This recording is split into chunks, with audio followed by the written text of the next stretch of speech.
Hey friends, it is Happy Wednesday and it is your friend and fellow flower farmer Lisa Mason Ziegler, and so glad you're here today. So, as you can see, I am actually standing somewhere where I don't think you've probably ever seen me stand before. I'm inside my home.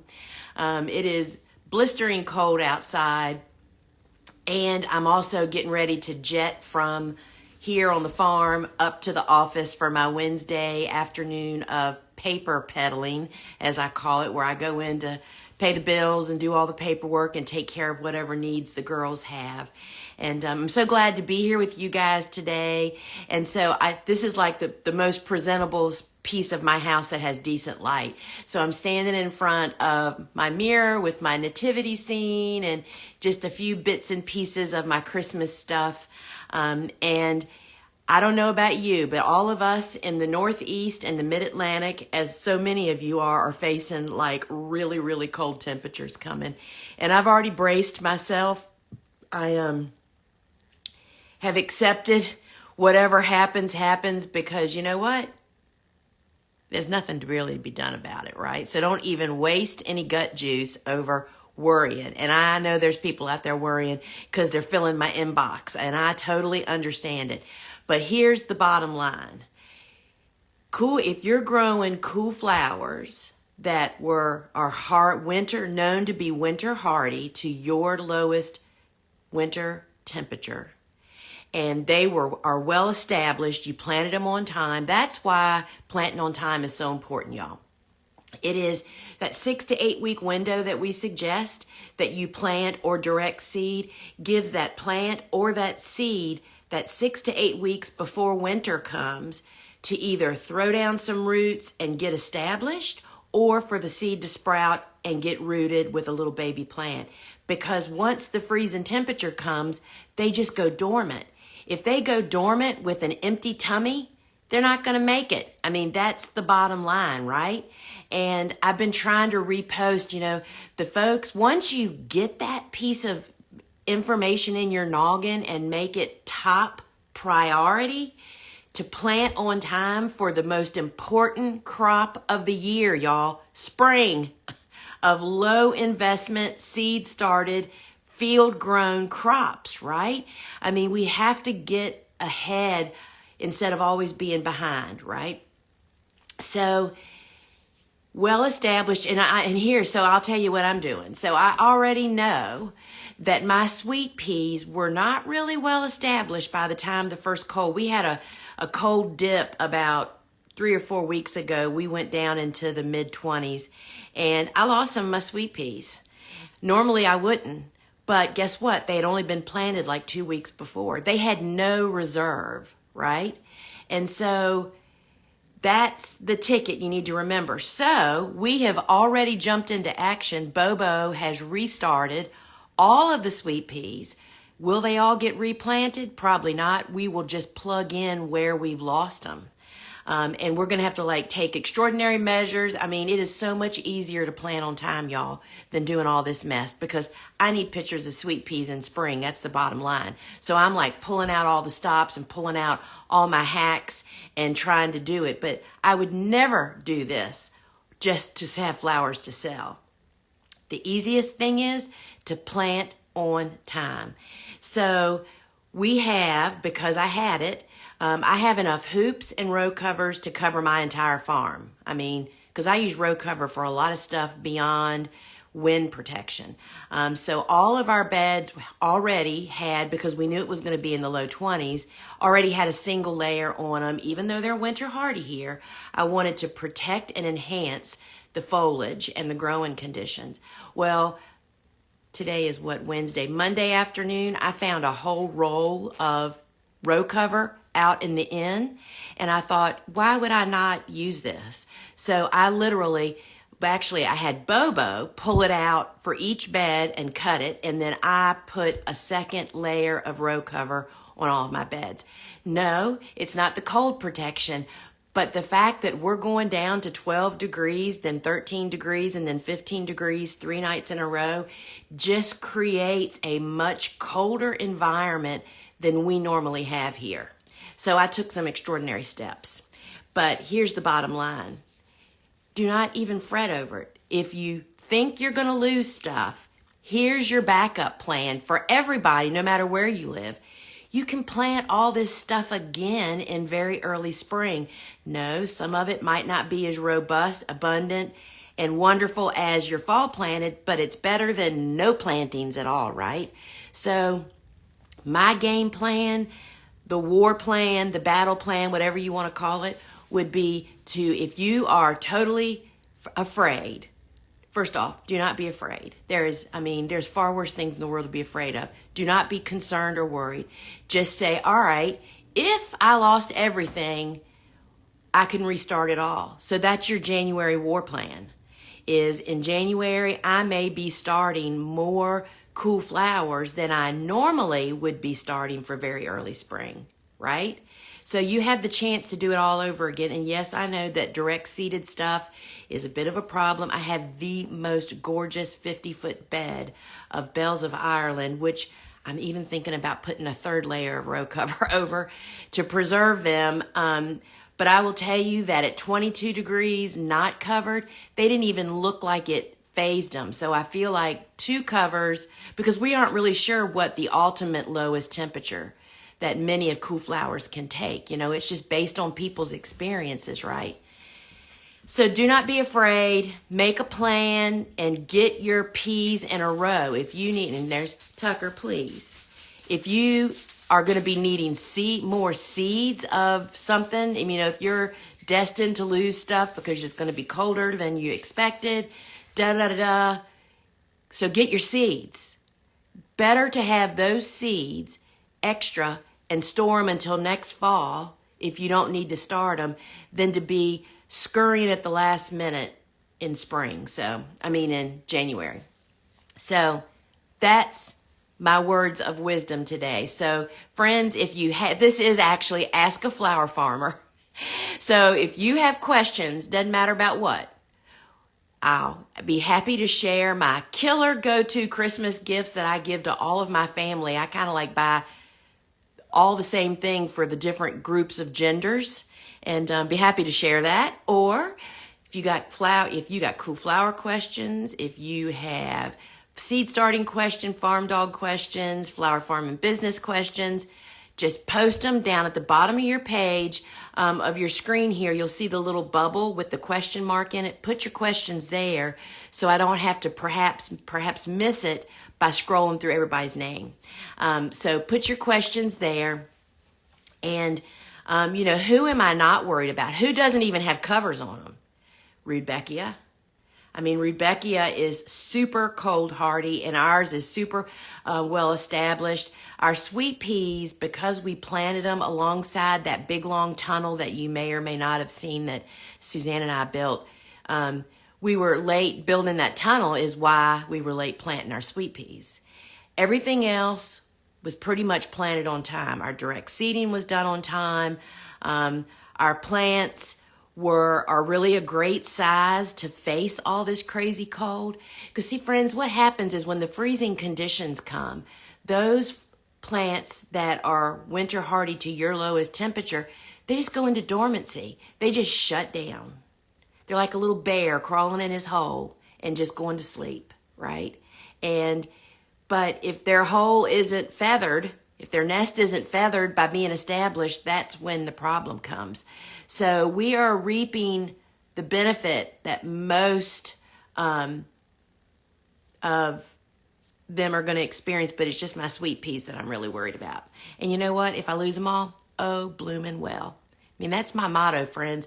There's going to be, what's the upside to this? I see somebody just posted about hydrangeas. I'll talk about those in a minute. I'll remember to talk about the hydrangea problem. So just make the most out of every bad condition has a good outcome. And that for me is when we have these really mild winters, the pest pressure gets started earlier because, pests are totally based on temperature, right? When they start hatching, And when it is a normal, what I call the old normal kind of winter where it gets cold, stays cold, and stays cold longer, those pests kind of stick to their normal calendar. When it's a mild winter, oh my gosh, they start earlier, and when they start earlier, populations get bigger faster. So that's what I'm banking on, is that perhaps it'll be a lower pest pressure season, which we don't have much pest pressure because of our practices here, but we still have it. Pests are everywhere, right? So, all right, I'm going to look at the questions. All right. So urban, branch, and blooms. Does anything benefit from being direct seeded before freeze? How long after the freeze do you wait to plant transplants? How long do you leave the covers on after the freeze? How do you have any Rudbeckia germination tips? So this is a bunch of questions. So let's do one. Does anything benefit from being direct seeded before freeze?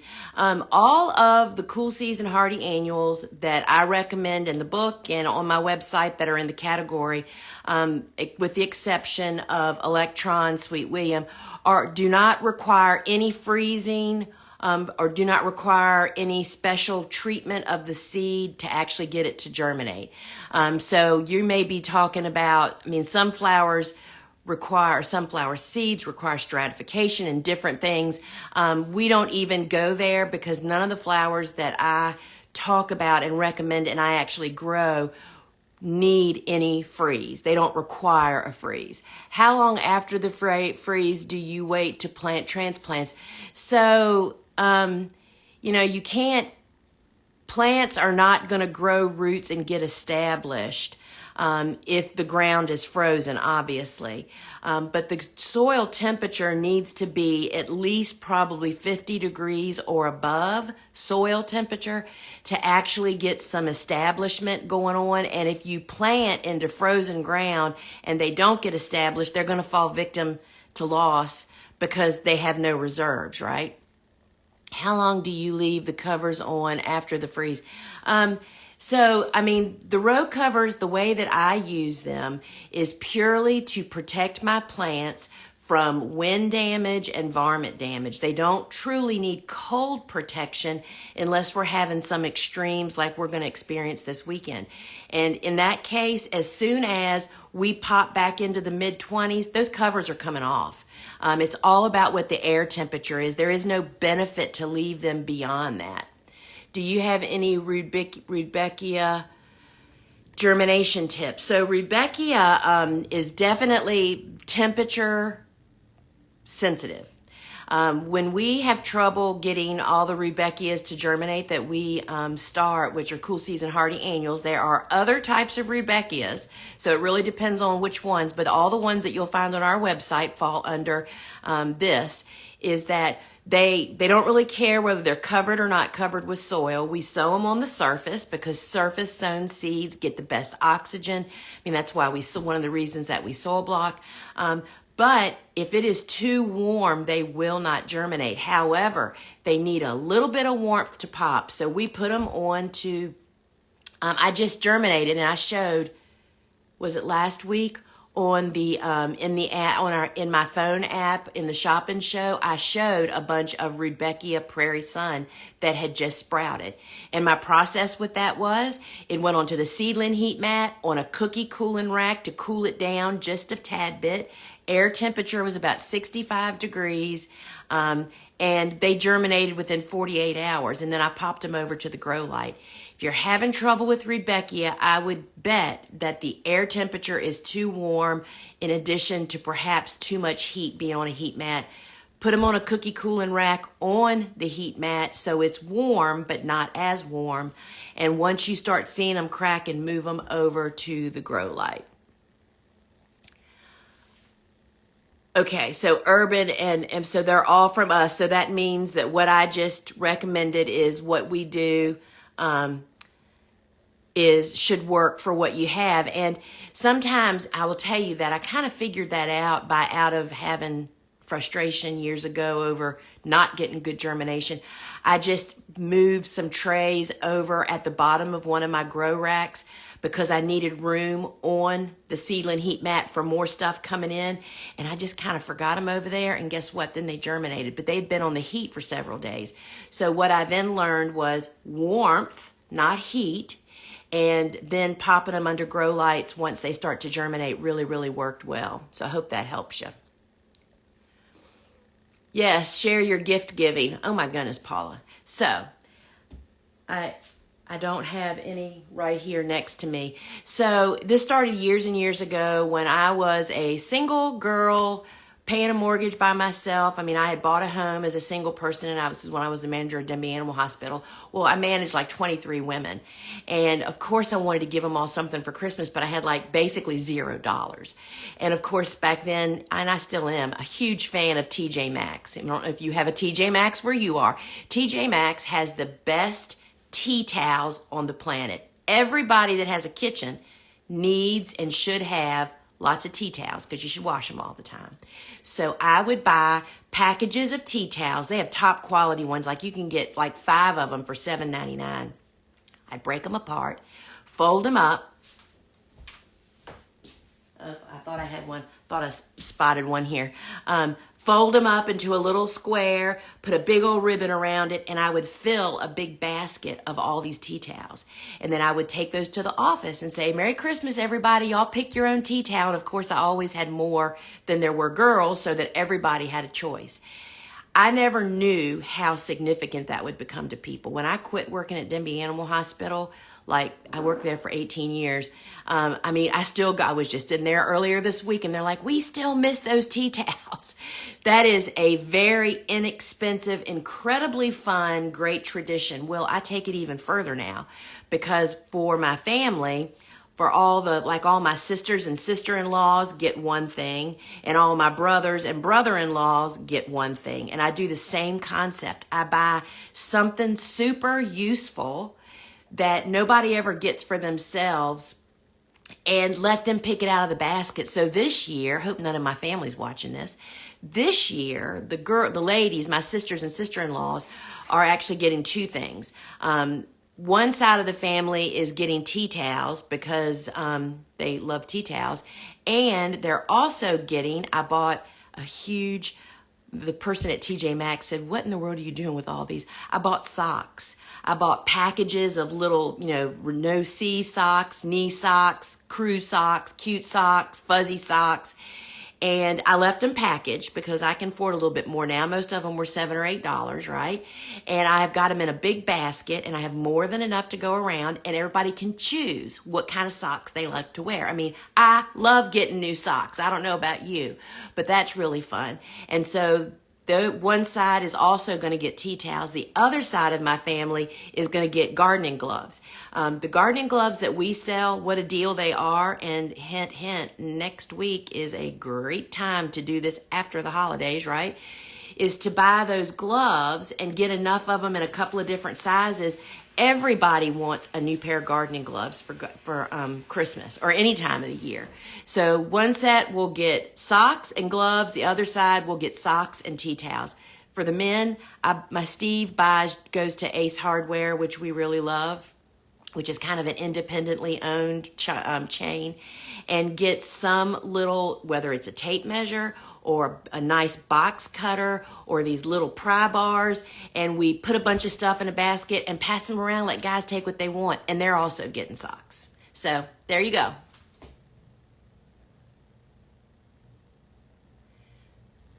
All right. I've uncovered my cool flower crops for all the snowfall we had. At what point do you cover these growing babies again with the row cover? So, well, I'm just glad to hear that you uncovered for the snow. Snow is a far better insulator than row cover ever thought about being.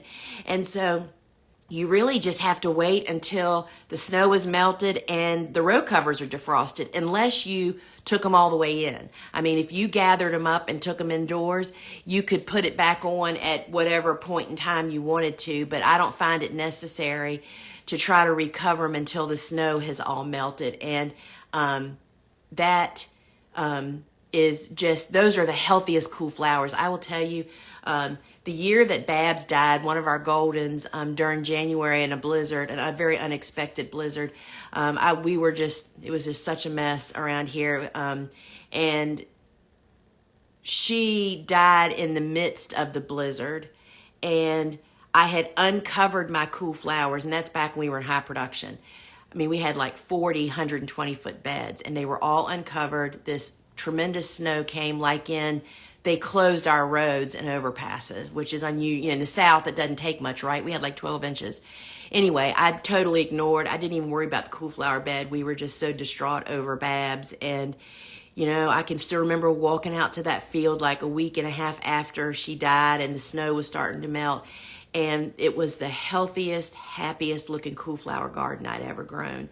The moisture that they got, so snow is a really good thing, and I wouldn't worry about recovering them until, the snow is melted and you can actually get your hands on your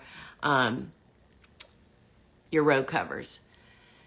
Chris, your knowledge and teaching are a wonderful Christmas gift. Merry Christmas, TGW crew. Thank you so much. Speaking of that, guess what else I got today? So I don't see any other questions down there. I'll scroll back through in just a minute. Y'all, if you didn't see, you may have seen the reel that I did about what the crew gave me for Christmas. It's called Bobo Bucks. Bobo Bucks are not really a thing. That was something that my sister and the crew dreamed up because I'm always needing cooking help. And they needed a gift to give me. And Bobo is a cook and already comes here twice a week, right? So I got my first meal on Monday. You may have seen that reel. I've done 2 reels about this, or we have 2 reels about this. Well, today I got my second meal. Oh my gosh. So I got, it arrived about 11:30, warm turkey vegetable soup. And are you ready? Corn scones. Oh my gosh. I'm getting ready to take them over to my mother-in-law's where I will be for supper tonight along with Stevie and whoever. She brings 2 quarts of whatever it is she brings, so there's plenty. And anyway, that was, that is another amazing gift, is to give the gift of real food, not candy, not that kind of stuff. Last year, the thing I did for the year before last, I gave to all my siblings, kind of like the couple, was I bought nice Pyrex casserole dishes, the small, not the 9x13, the next size, like 9x9, that had the plastic top. And I made my Dixie lasagna, which is so simple and easy to make. I made a ton of lasagna, filled all of those casserole dishes, froze them, bought frozen garlic bread, and I got a bag of salad, pre-made salad. You can buy all that now. And put it all in a bag, and Christmas morning handed them out. And people still say like, can we bring our dish back and get more of that food? The gift, something like that, is fairly inexpensive, but super, super thoughtful, appreciated. And I'm so reminded of what a gift it is to not have to cook dinner. And then not to mention, it's great eating other people's foods, right? All right, we got more questions. Could anyone write the names of the socks Lisa just mentioned? Please learn in English. Oh, yeah, somebody do that. So I bought I don't know what the official name of them is. I bought knee socks, crew socks, and then the kind that you wear in tennis shoes where you don't see them. And you can do that for guys and girls, because when the guys, they either wear tube socks or crew socks or the little socks. And that's just a great way. And if you have leftovers, because they're still in the package, I don't even take the prices off them, y'all. You could take it back, whatever the extras are, but Steve and I absorb whatever's left over, no-show socks. There you go, Ridgetop. Thank you. Anyway, so let's help her learn some English words. All right.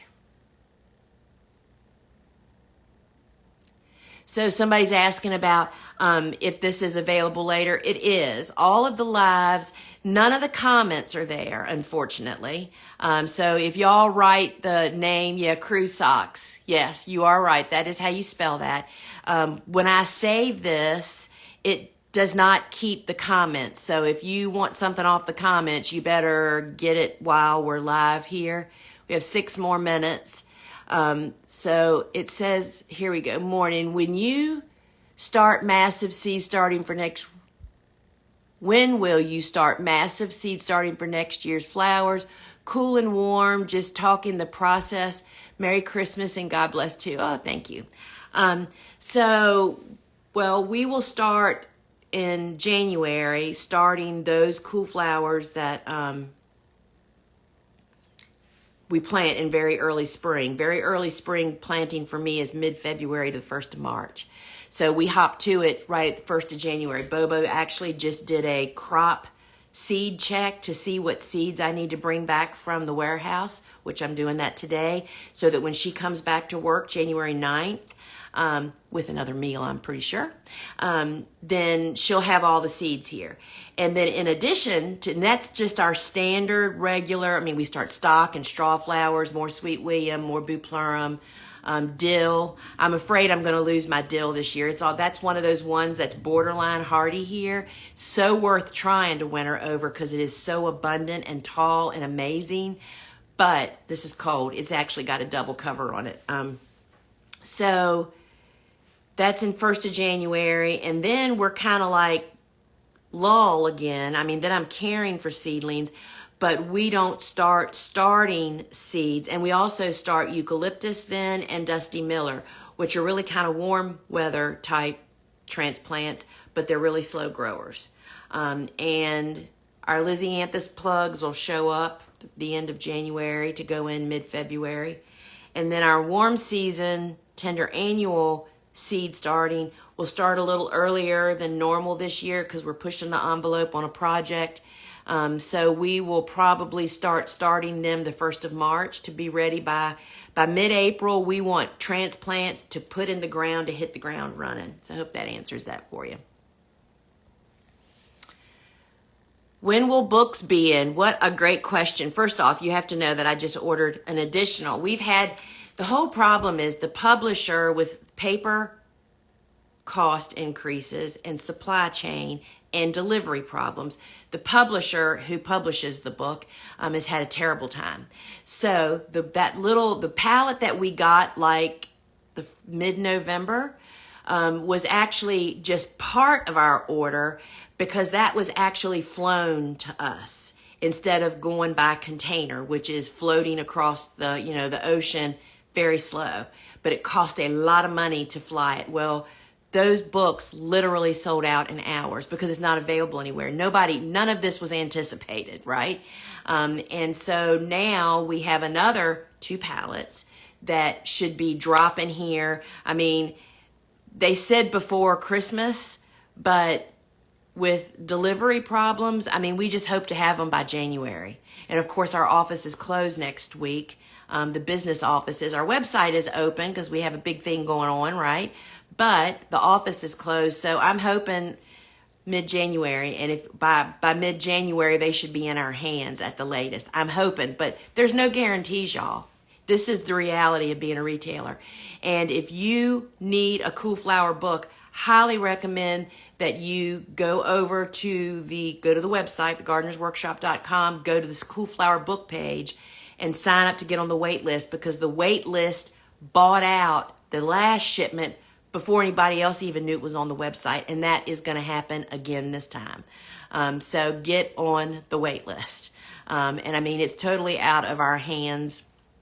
And we've tried to provide, there's lots of great resources on the blog, on the website, under resources, field and garden blog, go to the cool season category, the very top blog is the Cool Season Flower Chronicles, and it is a ton of resources that can help you out until you can get your hands on a book. So when double covering plants, can the lower cover be directly on plants or must they never touch? So when a cover lays directly on a plant, whatever's happening on the cover is directly transmitted to the plant, meaning if it gets frozen, it's going to freeze what it's touching. So that's why we started using hoops so many years ago when I learned that. Short-term use of row covers, that's why they're called floating row covers, the lightweight size that we use and sell, is because they are made to use without hoops, but there's lots of benefits. So just really depends on what weight you have, what you're talking about. I don't like to lay right. But I have plants right now in my garden. The whole back garden is not hooped. It's just got double row cover laying on it. I mean, my thought is it's got to help, right? Because we're not getting any snow. We're just getting the really cold, blistering wind. I usually plant out my sweet peas the week before Christmas. It's a really fun tradition, but our weather is going to be crazy cold this week. How long should I wait just till it warms up? Did you cover yours? So, plants are not going to root in at really cold. I mean, I don't know if you're talking about transplants or seeds. Seeds aren't going to germinate in this really cold weather. But my sweet peas are covered. But again, it's because we're just kind of having crazy cold and my sweet peas are not established. So, if that's been working for you, I would not plant them before the crazy cold. That's for sure. I would wait, for sure. Transplants, yeah, I would definitely wait. I can't post my lasagna recipe, but I'll tell you what it is right now. Y'all, I'm just so overwhelmed with work. I'm lucky to get anything posted on social media these days. It's so crazy. Here's the Dixie lasagna recipe. I use whatever brand spaghetti sauce you buy, Ragu, Prego, whatever. I happen to use Ragu. Make it with a pound of ground beef or however many recipes you're going to do. But let's just say like the 26-ounce jar, pound of ground beef. I love to roast like zucchini and stuff, vegetables like that to add into the spaghetti sauce mixture. Set it aside, all that stuff. Then cook egg noodles, regular noodles, not big lasagna noodles. Cook egg noodles. Then add to those, and I use a 16-ounce bag. Then add to that about a half a cup of, to the noodle mixture that you're making, a half a cup of chopped onions, 16 ounces of sour cream, and 16 ounces of either ricotta cheese or cottage cheese. Both works. Mix the noodle stuff up. And that is delicious, by the way. Then layer the meat and the noodle mixture and then top the whole thing with shredded cheese. There is no other cheese within the mix. And then you just cook it till it bubbles. And that is and it's better if you make it today and let it sit in the refrigerator overnight, then bake it. I make it all the time. It's my take it to you if somebody dies, if you're sick, and add with frozen garlic bread and a bag of salad. And usually I'd also cook pound cake and get a half gallon of ice cream. So that's like the perfect meal. So there you go. Hope that helps. All right, we got to get off here. This is the last one. Here it is. I am just a flower lover. Well, that plants in my yard. Well, that's where we all start here, Brenda. So beware. I sure do love all your knowledge. It's always an inspiration and wants me to do more. Thank you. You are so welcome. So friends, I just want to wish everybody a very merry, merry, merry Christmas, or happy holidays or happy Hanukkah. I have all of the above in my family. And I'm just grateful for all of you guys. And, so if you're not signed up for our farm news, you definitely, trust me, want to be on that news list. We got some big stuff happening in the next week that you do not want to miss out on. And I'm thinking, what else do we have here? So I am going to hightail it up to the office after I drop off the Bobo Buck meal at my mother-in-law's, where I will go from the office to there. Tucker and I are going to go. And I think that's all I have for you, friends. I'm super excited for 2023. We have some, everybody always says such big plans. We are really changing up our game a little bit. And something really fun is going to be revealed more than I already have. I've already kind of let the secret out in a couple little places. So I don't know if y'all have heard the news that I have another book in the oven. That's all I'm saying. Okay. And so 2023 is going to be full of fun stuff. And I'm just grateful for each and every one of you and for all of you that are our students that think of and use our website when you need tools, seeds, and supplies. And we just get the most wonderful notes from you guys thanking us. And just want you to know that we are grateful. We're a small family business, and we are because of you all. And we just love helping you either grow a flower garden in your backyard or to build a business based on growing flowers. And that's what it's all about, friends. All right, friends, until we meet again, Merry Christmas from the Gardener's Workshop. Ciao.